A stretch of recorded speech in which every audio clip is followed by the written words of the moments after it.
E como Abraão tinha aliança com Deus, então olha só, Abraão deu seu filho a Deus, agora Deus dá o seu filho a Abraão.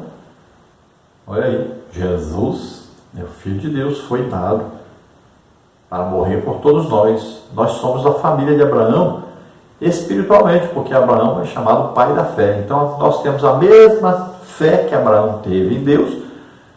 Então todos somos uma família só.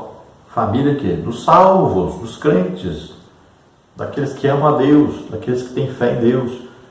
Então uma família só. Então se o nosso pai na fé deu dízimo a Melquisedeque, que era representante de Deus, era sacerdote de Deus Altíssimo, olha aí, Jesus era o sacerdócio de Melquisedeque, então nós damos dízimo à igreja, ao pastor que representa Jesus, porque nós continuamos pela fé servindo a Deus, somos dizimistas e ofertantes, do mesmo jeito que Abraão foi. Subtópico 2 agora, do subtópico 1. O dízimo é do Senhor, Levítico 27, 30. Nesse sentido, quando entregamos o dízimo, não restituímos nada a Deus, nem fazemos barganha com Ele, pois como percebeu o rei Davi, tudo vem de ti e da tua mão tu damos. 1 de Crônicas 29, 14. O dízimo é do Senhor.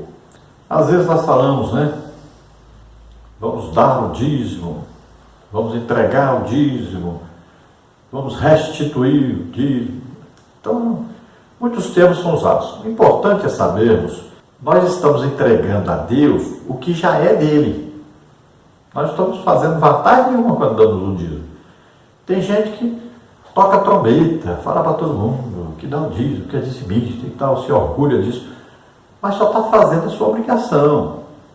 Isso é nosso dever, obrigação. Isso é a primeira coisa que tem que se fazer. É simples isso. Não tem nada demais, você não está fazendo nada extra, nem nada assim tão relevante. Não, você só está fazendo o que é para fazer, é sua obrigação só.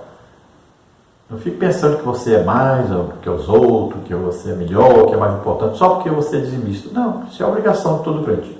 Então, já é de Deus, você está entregando para Deus o que já é dele. Por isso é que quando você não entrega, você é ladrão, porque está roubando o que não é seu. Simples. Simples assim, não precisa mais conversar sobre isso, né? Coisa simples. Tem algumas traduções que aparece a palavra dízima, né? A dízima geralmente é usada para falar sobre aqueles números que aparecem depois da vírgula.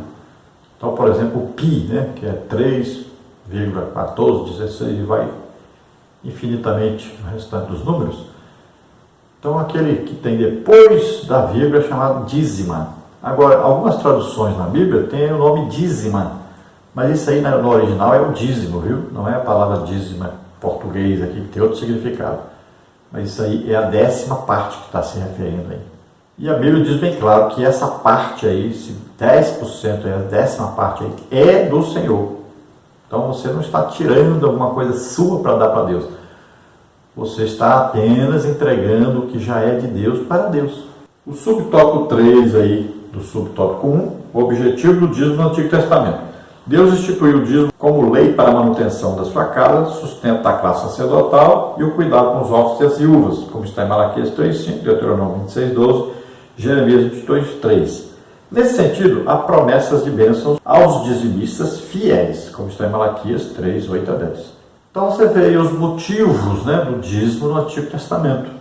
Entre eles estava o cuidado dos órfãos e viúvas. Por quê? Porque não havia um governo para sustentar essas pessoas. Hoje nós temos aí as aposentadorias, né, para as viúvas, temos ajudas dos órfãos, e tem acolhimento dos órfãos, e muito trabalho social feito para essas pessoas. Agora, se elas precisam de mais ajuda, então a igreja deve ajudar. E Paulo ainda orienta, né, sobre a ajuda às viúvas naquela época. Ele disse que não podia aceitar viúvas com menos de 60 anos, não podia aceitar viúva que não servia aos santos, né, que não dava bom testemunho na igreja. Então ele regulamenta isso aí, essa ajuda ainda. Agora, para nós sabemos aí que a maioria, a grande maioria, né, recebe dinheiro, recebe ajuda. Mas muitas vezes, né, os netos, os filhos acabam roubando o dinheiro dos aposentados. além desse monte de gente aí que engana os idosos com financiamentos, empréstimos, né? Roubam o dinheiro dos idosos tudo aí, faz eles comprar o que não precisava comprar. É uma coisa terrível aí, é uma indústria de maldade que existe aí em cima dos idosos. Então a igreja deve olhar quem está necessitando e para saber isso tem que visitar as pessoas, ir na casa das pessoas, conhecer a realidade das pessoas e ajudar as pessoas que precisam. Muitas vezes na igreja não tem pessoas ou pouquíssimas pessoas que precisam de ajuda, mas existem pessoas que não são crentes e estão precisando de ajuda. E muitas almas vieram para a igreja através dessa ajuda que a igreja dá. É um trabalho de assistência social, é um serviço social. Então é preciso ajudar, é preciso estudar, é preciso visitar as pessoas, ir na casa das pessoas. E é muito importante isso. Então os dízimos e as ofertas são usados aí também para se pagar o salário dos líderes, daqueles que vivem só pela obra de Deus, ou muitas vezes, né, precisam pelo menos de uma ajuda para a gasolina, alguma despesa extra, né? Então esse dinheiro vem exatamente das congregações, dos crentes que ajudam com seus dízimos e ofertas. O ideal, biblicamente, seria que todos que dirigem igreja fossem sustentados por essa igreja, não precisassem trabalhar fora. Assim teriam tempo de evangelizar, de visitar todos, de aconselhar os casais, né? Teriam tempo de fazer um trabalho mais detalhado e ganhar muito mais almas, é evidente. Subtópico 2, o dízimo no Novo Testamento. A Bíblia mostra que os fariseus eram rigorosos quanto à entrega dos dízimos. Esse entendimento está presente nas palavras de Jesus. Ai de vós, escribas e fariseus hipócritas, pois que dais o dízimo da hortelã, do endro e do cominho. Entretanto, ao mesmo tempo, ele declarou: desprezais o mais importante da lei, o juízo, a misericórdia e a fé. Deveis, pois, fazer essas coisas e não omitir aquelas. Mateus 23, 23. Aqui, o que o Senhor denuncia é o legalismo e a hipocrisia dos fariseus, e não a entrega do dízimo mesmo. Vejamos os dois propósitos do dízimo hoje. Então, Jesus cita, e esse citar de Jesus aqui, não pense que é uma coisa ruim, não. Ele está elogiando, na verdade, os escribas e fariseus por essa parte material. Eles eram dizimistas, e até do cominho, né, do hortelã, do coentro, tudo que eles plantavam, eles dizimavam corretamente, faziam o que era certo. Veja bem, isso não é... Jesus não está dizendo para eles pararem de fazer isso, não está dizendo que isso é errado, não. Jesus os criticou por causa das suas motivações. Jesus os criticou porque eles faziam isso com um zelo muito grande, mas esqueciam que mais importante que isso, porque isso é sua obrigação, que mais importante que isso era o amor para com as pessoas. Vamos ver então o subtópico 1 do subtópico 2. O dízimo é necessário para manter o ministério em tempo integral. No Antigo Testamento, o dízimo servia para a manutenção dos sacerdotes e levitas, como está em Neemias 10, 37, 18, 21. O princípio do sustento do ministério integral permanece no Novo Testamento, como está em 1 Timóteo 5, 17 e 18.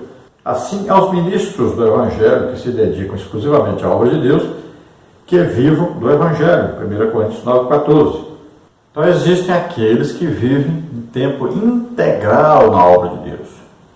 E nós sabemos que a igreja, ela precisa sustentar aqueles que vivem em tempo integral na obra de Deus. Os líderes, né, principais sempre são sustentados pela igreja. Deveriam todos os dirigentes de congregações, todos os pastores, serem sustentados para a igreja para terem tempo, né, na visitação, olha aí, presídios, hospitais, os casais, né, que estão aí muitas vezes se separando, pessoas necessitadas, a evangelização, tudo isso precisa daquele pastor, daquele dirigente presente ali. É um trabalho importantíssimo e a igreja cresceria muito mais se assim fosse. Mas temos visto aí uma época difícil na igreja, onde as pessoas não estão ajudando, nós não temos, na verdade, nem 50% dos crentes sendo dizimistas. Os que podem ser. Nós não estamos falando de todos os crentes. Nós estamos falando daqueles que podem ser dizimistas, que têm o seu ganho, menos de 50% realmente são dizimistas. Menos de 50% ajuda a igreja. Tem gente achando que a igreja entra milhões e milhões e milhões e milhões e milhões, que todos ajudam, mas não é bem assim. E ainda existem aqueles que são ladrões disfarçados, né? Você não gosta dessa palavra, mas é assim mesmo que a Bíblia fala. Aqueles que dão o dízimo de maneira errônea. E nós vamos ver lá, mais para frente, vamos falar mais detalhes sobre isso, né? Então, dízimo, pessoas que dão dízimo de maneira errada, sabem que estão fazendo errado, mas continuam fazendo assim mesmo. Então, a Bíblia, ela tem promessa de Deus para aqueles que são dizimistas fiéis. E também tem promessa ruim para aqueles que não são dizimistas. No subtópico 2 do subtópico 2, diz: o dízimo é necessário para assistência social. A Igreja de Cristo sempre teve compromisso com os órfãos, as viúvas e pessoas carentes em diversas condições. Tiago diz que esta é a verdadeira religião, Tiago 1,7. Por isso a igreja local tem o compromisso bíblico de cuidar, por exemplo, das viúvas que necessitam de ajuda, como está em 1 Timóteo 5, 3 e 8.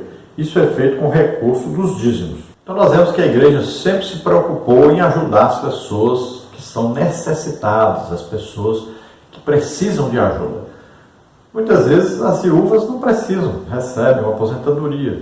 Os órfãos têm os seus parentes que ajudam. E a Bíblia ensina que os parentes, aquele que não ajuda a sua família, é pior do que o ímpio. Veja bem, é isso que ensina a Bíblia. Então, muitas vezes, esses órfãos são ajudados pela própria família.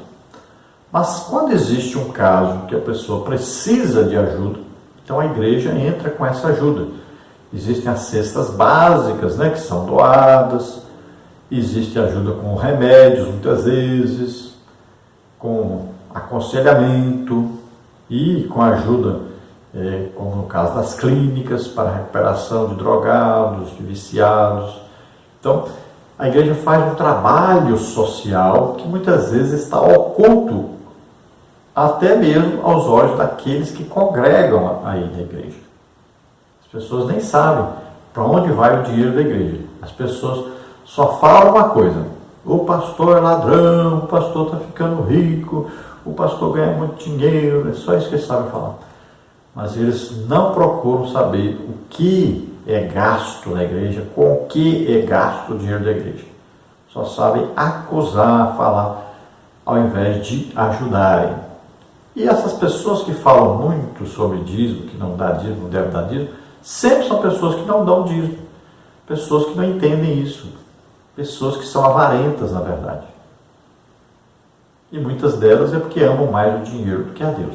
Então devemos nos lembrar que sempre o dinheiro da igreja é arrecadado nas congregações, é enviado para a sede, lá a sede vai distribuir esse dinheiro de maneira uniforme, dentro da necessidade de cada um. Assim como os apóstolos, olha, as pessoas levavam o que tinham, depositavam aos pés dos apóstolos, eles iam dar para as pessoas segundo a necessidade de cada um.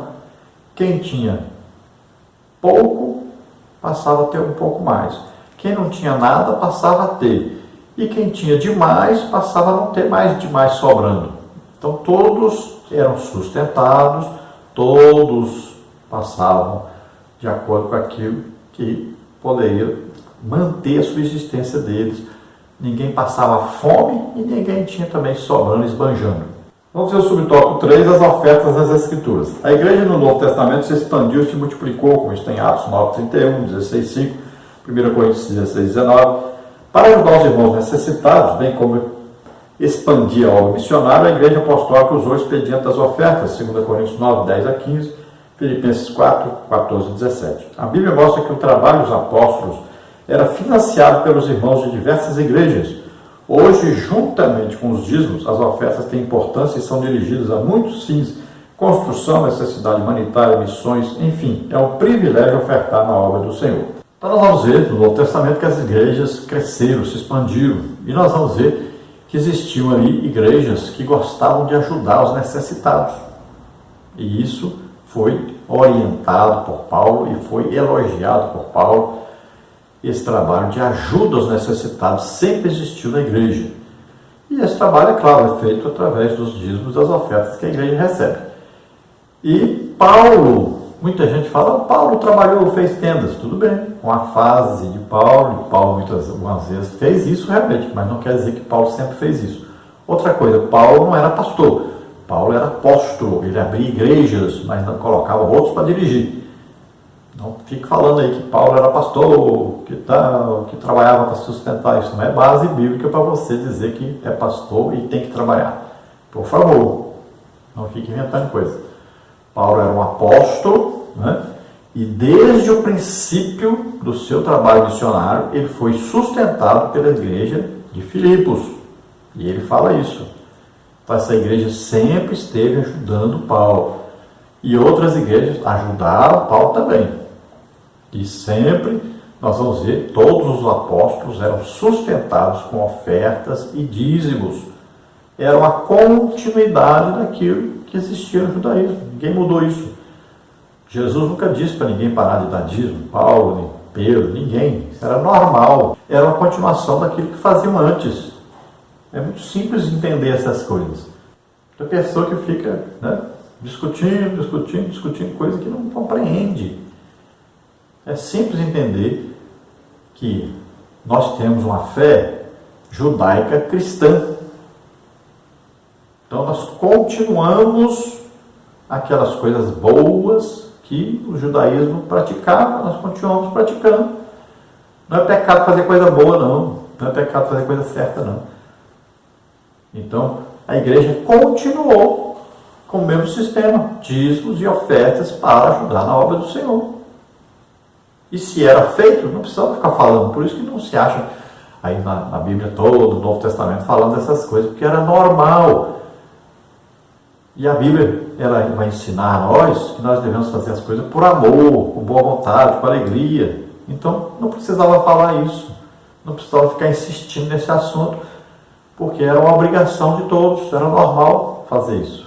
Então, os dízimos de ofertas vão ser usados em missões, em obras, construção de congregações, comprar terreno, pagar impostos e tudo mais, tanta coisa, né? Aí os veículos, os instrumentos, o som, ar-condicionado, e vai por aí, é muita mesmo despesa. Vamos ao tópico 3 agora, a mordomia dos dízimos e das ofertas na igreja local. Subtópico 1, como deve ser a entrega dos dízimos e das ofertas na igreja local. Subtópico 2, o dízimo dos empresários. Vamos ver então no subtópico 1, como deve ser a entrega dos dízimos e das ofertas na igreja local. Subtópico 1, do subtópico 1, com gratidão a Deus. Deus é o dono de tudo, da terra e de seus habitantes, como está no Salmos 24:1. Somos propriedade dele, 1 Coríntios 6:20. Só temos saúde porque ele permite. Só trabalhamos porque ele nos concede forças. Estamos de pé porque ele cuida de nós. A gratidão a Deus é a virtude primeira na entrega dos dízimos e das ofertas. Então, como Deus é dono de tudo, nós nos beneficiamos de tudo isso porque Deus nos dá.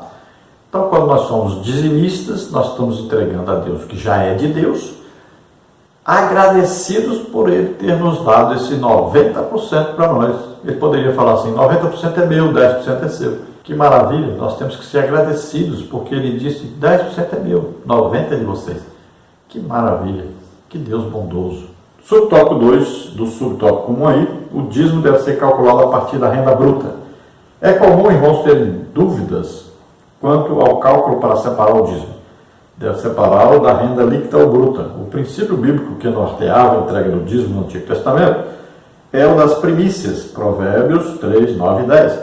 Por isso, nossa orientação é que o dízimo deve ser retirado da renda bruta, antes de preocupar-se em pagar as prestações, a água, a luz, o gás ou qualquer outra despesa, honre o Senhor com suas primícias. Então veja bem, o dízimo é dado das primícias, né? Daquilo que você recebe, você dá o seu 10%. Veja bem, no seu salário tem desconto de INSS, por exemplo, desconto lá do seu imposto de renda, né? Tem vários descontos. Isso ali é benefício seu, você vai receber o retorno, né? Veja bem, tem gente que desconta isso aí. Tem outros que descontam até os vales que faz, as despesas de água, telefone, energia. Não, se você não é empresário, você não pode descontar isso. Então, é da renda que você tem, é daquilo que você ganha, do bruto. Então, a pessoa física, qualquer pessoa tem o seu salário, recebe o seu salário, recebe um dinheiro, porque às vezes é um empresário, pequeno empresário, às vezes recebe oferta das pessoas, dinheiro das pessoas, né? Aí toda ajuda que eu recebo das pessoas, eu dizimo. Mas você precisa então desse dinheiro para sobreviver. Pois é, mas esse dinheiro que os irmãos me dão, me ajudam, eu dizimo. Eu sou dizimista, sempre fui, continuo sendo. Então o dízimo é de aquilo que você ganha. Você tira 10% e dá na igreja. O subtópico 3 do subtópico 1. Os dízimos e as ofertas devem ser levados à casa do tesouro. O dízimo e as ofertas têm de ser levados ao tesouro da igreja local. No templo, em Jerusalém, havia um lugar chamado de a Casa do Tesouro para receber os dízimos do povo. Neemias 10, 37 a 39. Assim, hoje, cabe ao cristão levar o dízimo, as ofertas e a tesouraria da igreja local. E cabe à liderança da igreja a correta e transparente administração dos dízimos. Então, tem muita gente que diz assim, eu posso pegar o dízimo e dar para um missionário? Aí eu posso pegar o dízimo e ajudar uma pessoa que está precisando? Aí eu posso pegar o dízimo? Não, dízimo você não pode pegar nele. Esse dinheiro não é seu, é de Deus. Você entrega na casa de Deus. E tem gente que pega o dinheiro do dízimo, ao invés de dar na igreja que congrega, dá o dinheiro de outra igreja. Imagine, você vai a um restaurante de um lado da rua, aí come lá e vai, atravessa a rua e paga lá no outro restaurante que você não comeu. Existe lógica nisso? Não. Você dizima onde você congrega. Você dá lá na secretaria da igreja.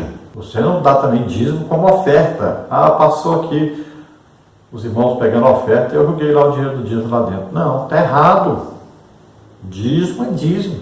Ou você coloca no envelope e coloca o nome dízimo, ou você vai à secretaria e entrega lá o seu dízimo. É o que é o meu dízimo. Oferta é uma coisa, dízimo é outra coisa. Então, se você, além do dízimo, você quer dar uma oferta alçada, por exemplo, você quer dar uma oferta para missão, então você vai dar oferta. Essa oferta aqui é para missão. Coloca no envelope. Oferta para missão. Pronto, é para missão. Só pode ser gasta em missão. Aí você foi lá no departamento infantil, seu filho estuda lá. Lá está precisando de EVA, isopor, ou quadro, alguma coisa. Então você pode colocar no envelope. Oferta tal para isso. E você, de preferência, deve falar com o pastor. Eu dei essa oferta, estou dando essa oferta que é para isso. Use para isso. Pronto. Ele vai usar para aquilo. Agora no subtópico 2, o dízimo dos empresários. Geralmente, não poucos profissionais liberais e empresários têm dificuldade de calcular o dízimo. Como eles não têm uma renda fixa, há muitas dúvidas quanto a essa entrega. Para isso, damos a seguinte orientação. Então, muitos empresários não dão o dízimo corretamente. E muitos deles por ignorância a respeito do assunto. Vamos ver então mais detalhes sobre isso. No subtópico 1 do subtópico 2 aí, o dízimo deve ser calculado com base na renda. O faturamento empresarial não é renda, pois inclui os custos da empresa e o lucro. O faturamento pertence à empresa e não ao empresário. Assim, o lucro é o excedente sobre o custo. Desse lucro, além do valor que lhe permite reinvestir nos negócios, o cliente empresário deve tirar sua renda ou o tecnicamente denominado prolabore, ou seja, dessa renda ele deve tirar o sustento direto de sua família. Logo, o dízimo tem de ser calculado a partir dessa renda familiar. Então aqui, é o seguinte, eu acredito assim, oriento assim. O empresário, ele tem lá o computador e ele deve colocar todas as despesas. Tá? Por exemplo, você tem um carro na empresa. Esse carro tem que ser calculado a sua desvalorização. Tudo tem que ser calculado e colocado na planilha de custos. Tá? Ah, eu sou motorista do Uber, eu sou motorista de táxi. Tudo isso tem que ser calculado aí direitinho. Então você recebe um dinheiro da sua empresa, ou do seu táxi, ou do motorista do caminhão, né? Ou você vende frutas na rua, não importa. Você vai calcular o que você arrecada com essa venda. Ó, se eu comprei uma coisa por 10, estou vendendo por 12, então eu ganhei R$2 nela. Mas o que eu gastei para ganhar esses R$2? Então, você gastou na condução, você teve que pegar um ônibus. Eu tive que pagar energia para guardar essa fruta, eu tive que pagar energia para moer essa fruta, bater no liquidificador. Então, tudo isso, tudo que você gasta, você tem que calcular direitinho e você vai encontrar depois o que você ganhou realmente. Então, uma empresa, ela tem que calcular quanto eu gasto com meus funcionários, quanto eu gasto de energia, de telefone, de água. Veja bem, contribuição social e tudo. Tudo é colocado na planilha. Tudo que você gasta tem que ser colocado ali. Até o desgaste, né, das máquinas, dos veículos, tem que ser calculado, tem que ser colocado ali. Os pneus dos veículos que foram comprados, tudo tem que ser calculado. Aí você vai ver o que você ganha. O que é que essa empresa ganha realmente? Então, às vezes, uma empresa muito grande e todo mundo pensa que eles ganham muito dinheiro e no final, quando tirar todas as despesas, não é tanto assim o lucro. E tem empresas que muitas vezes estão dando prejuízo ao invés de estarem dando lucro. Impressionante, mas é verdade. Então tudo tem que ser calculado corretamente. Aí você vai encontrar um lucro da empresa. Eu oriento que a pessoa deve pegar esse lucro aí e tirar 10% desse lucro e dar o dízimo. Aqui ele está dizendo que o empresário pode então fazer do prolabore, daquilo que ele tira da empresa para ele, para o sustento dele, da sua família, então ele vai tirar 10% da igreja. Esses dois jeitos você vai decidir o que você quer fazer. Isso é coisa de fé, coisa de amor, de gratidão a Deus, né?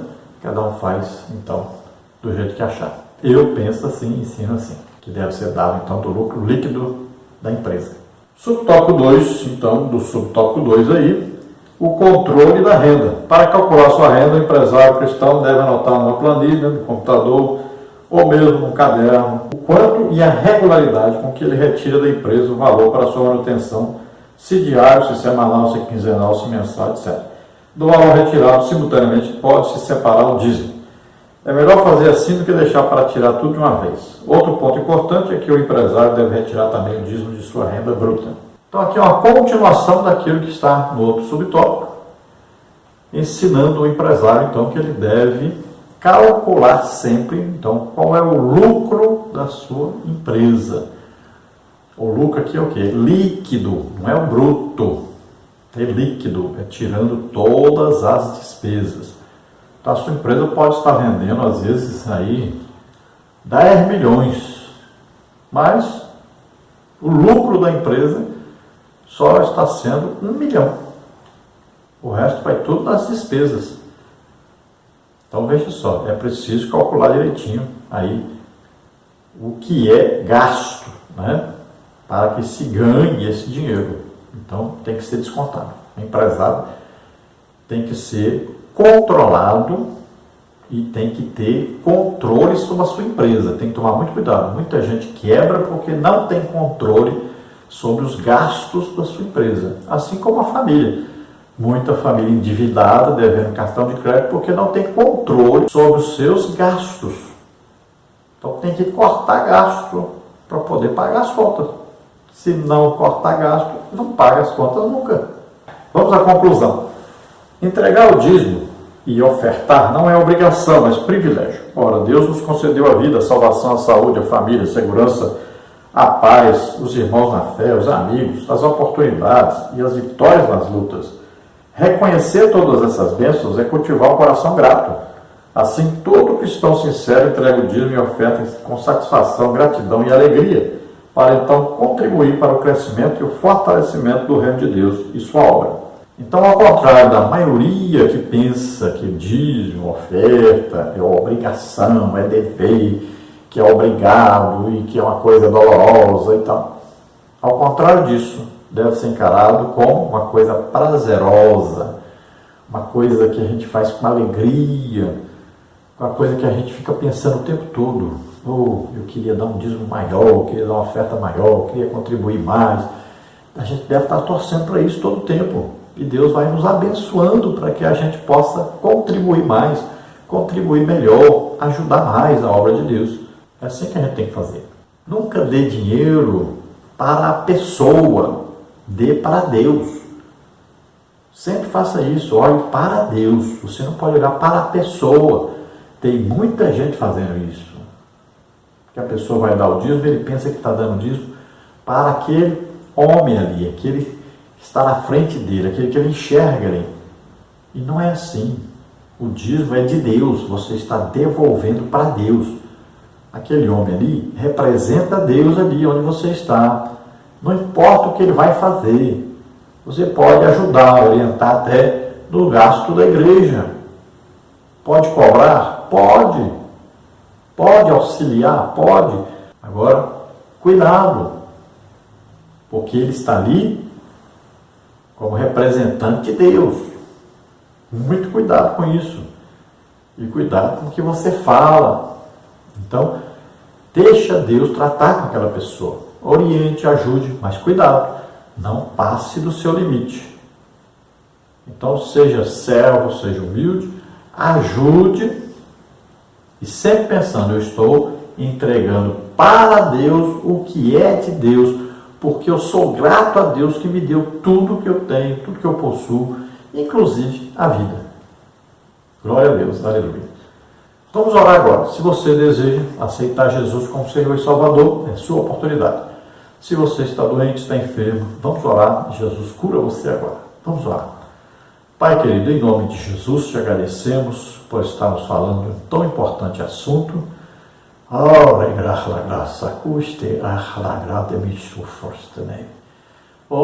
Senhor, pela tua graça, pelo teu amor, pela tua misericórdia, que nós estamos aqui, é que nós estamos sendo sustentados por ti, estamos sendo ajudados todo dia, toda hora.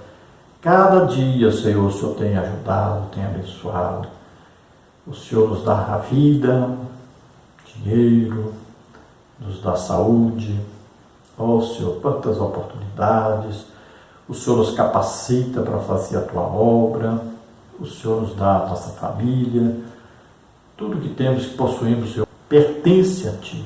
E nós somos gratos a Ti por isso. Ajuda-nos a sermos sempre fiéis nos dízimos, nas ofertas, a sempre queremos abençoar as pessoas. Em nome de Jesus, abençoa essas pessoas, pessoas que se chegam a Ti agora arrependidos dos seus pecados. Perdoa, Senhor, ajuda o Senhor, toca neles agora, em nome de Jesus. Todos estão doentes e enfermos, em nome de Jesus, solta essas vidas agora, toca, Senhor, faz uma obra maravilhosa.